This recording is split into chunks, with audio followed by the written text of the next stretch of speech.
thought of her as my second mother. To start with, the family was happy to have a baby in the house, but then I didn't stop crying and crying.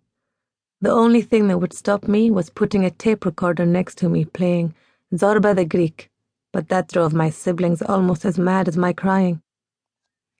We lived in a dusty, neglected desert sort of town called Manbij in northern Syria, not far from the border with Turkey and about 20 miles west of the Euphrates River and the Tishrin Dam, which gave us electricity.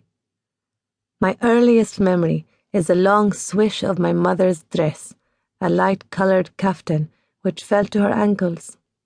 She had long hair too, and we called her Ai and my father Yaba. And these are not Arabic words. The first fact to know about me is I'm a Kurd. We were one of 5 Kurdish families on a street in a town that was mostly Arab. They were Bedouin, but they looked down on us and called our area the Hill of the Foreigners. We had to speak their language at school and in the shops, and could speak our Kurdish language, Karmanji, only when we were at home.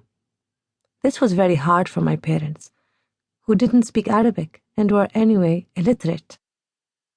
Also for my eldest brother, Sahir, who other children made fun of at school because he couldn't speak Arabic.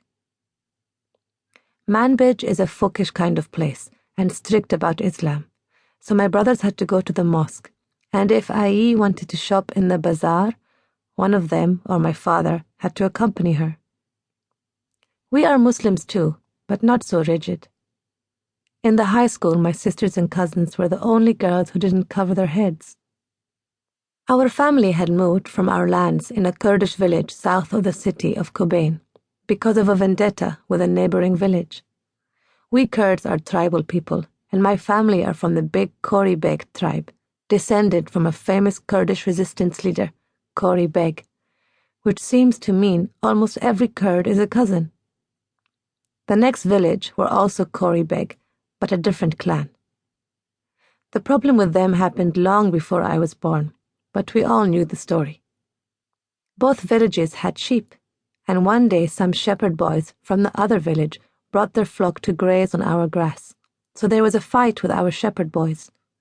Shortly after that, some of our relatives were going to the other village for a funeral, and on the way were fired upon by 2 men from the other village. When our clan fired back, one of their men was killed. They vowed revenge, so we all had to flee. That's how we ended up in Manbij. People don't know much about Kurds.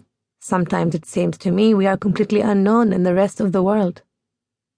We are a proud people with our own language, food, and culture, and a long history going back 2,000 years, when we were first recorded as Kurti.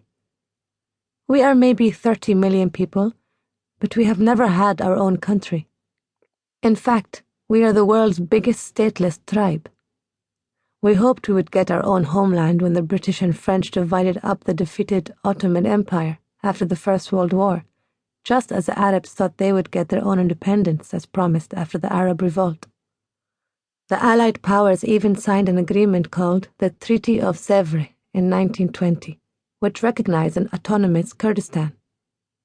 But the new Turkish leader, Kemal Atatürk, who had led his country to independence, would not accept it, and then oil was found on Mosul, in what would have been Kurdistan, and the treaty was never ratified.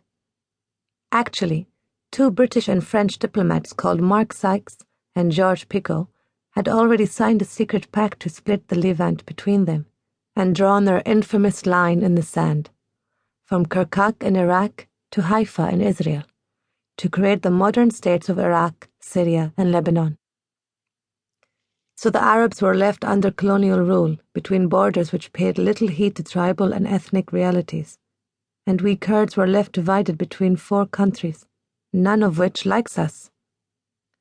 Today, about half the Kurds live in Turkey, some in Iraq, some in Iran, and about 2 million of us in Syria, where we were the biggest minority, about 15%.